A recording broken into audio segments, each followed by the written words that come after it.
আজকে আমরা বেরিয়ে পড়লাম পুজোর প্যান্ডেল দেখতে। ইয়েস। আর আজকে তো আমি ভেবে নিয়েছিলাম যে জলের মধ্যে সাঁতার কেটে পুজোর প্যান্ডেল দেখব, কিন্তু বাইরে বেরিয়ে দেখি কোথাও জল নেই।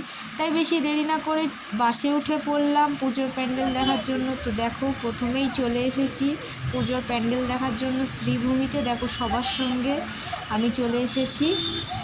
তো দেখতেই পাচ্ছ এখানে শ্রীভূমির লাইটিং দেখো, এখানে সবাই লাইটিং দেখার জন্যে আসে, কিন্তু আমি এসেছি প্যান্ডেল দেখার জন্য। তো তোমাদের সাথে বকবক করতে করতে আমি শ্রীভূমির প্যান্ডেলের একেবারে কাছে চলে এলাম। তো প্রথমে আমরা শ্রীভূমি দিয়ে দেখতে শুরু করে দিলাম। দেখো শ্রীভূমির প্যান্ডেলে এবার আমরা ঢুকবো।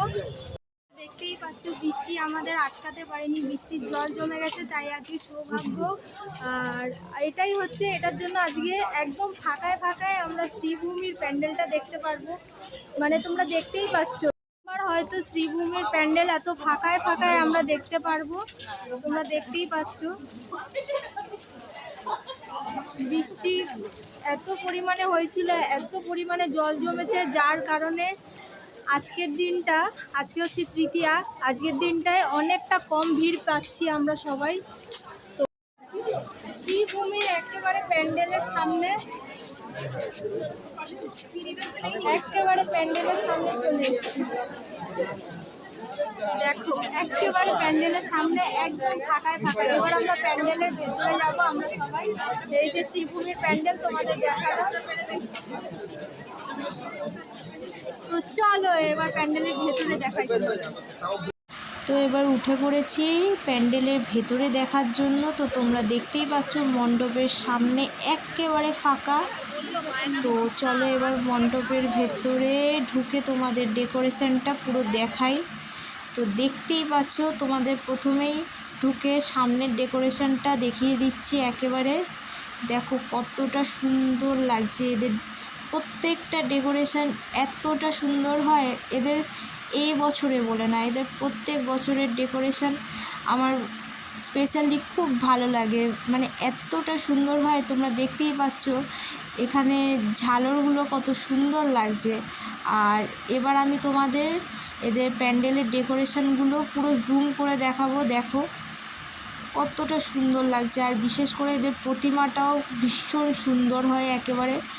দেখো দেখো তোমাদের চারিপাশটা একবার দেখিয়ে দিলাম কতটা সুন্দর ডেকোরেশন করেছে।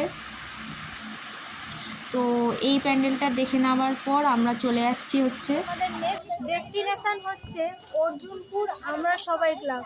তো চলো তোমাদের দেখাই, আমরা ফাইনালি পৌঁছেও গেছি। তো অর্জুনপুরে এসে এখানে লাইটিং ডেকোরেশনগুলো তো তোমরা দেখতেই পাচ্ছ, মানে এতটা সুন্দর লাগছে, পুরোপুরি আলোকসজ্জায় সেজে উঠেছে হচ্ছে অর্জুনপুর, সেটা আমরা দেখতে। কিন্তু মণ্ডপের সামনে ভিড়ের মধ্যে গুতুগুতি ঠেলাঠেলি করতে করতে কোনো রকম মণ্ডপের ভেতরে ঢুকলাম। তোমরা দেখতেই পাচ্ছ মণ্ডপের একেবারে সামনে এসে পৌঁছেছি। তো এবার ভেতরে ঢুকে যা দেখলাম, মানে আমি শব্দ হারিয়ে ফেলেছি, পুরোপুরি মুগ্ধ হয়ে যাওয়ার মতো। আর এই জায়গাটা স্পেশালি আমার তো খুবই পছন্দ হয়েছে। তোমাদের কার কার এই জায়গাটা খুব ভালো লেগেছে একটু আমাকে কমেন্ট বক্সে অবশ্যই জানিও। আর এই জায়গাটা দেখো কি সুন্দর কাঁচ দেওয়া, মিররের মতো কত সুন্দর দেখা যাচ্ছে। তো ভেতরে তোমাদের নিয়ে যাই আরও। দেখো এই জায়গাটাও দেখো, আর এইখানটাও একেবারে অসাধারণ লাগছে, মানে চমৎকার।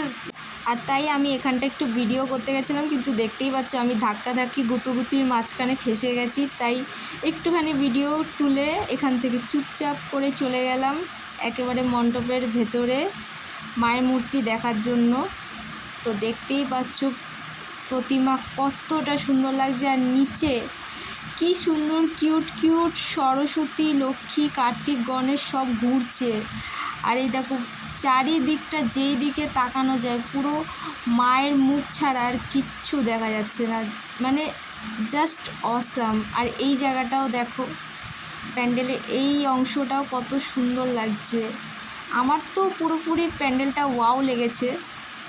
আর এখানটা তোমরা দেখতেই পাচ্ছ চাঁদ উঠেছে কি সুন্দর, আবার ঝর্ণা পড়ছে, আবার কি সুন্দর সুইমিং পুল এখানটা। এই জায়গাটাও মানে ভীষণ, মানে পুরো প্যান্ডেলটাই জাস্ট ওয়াও।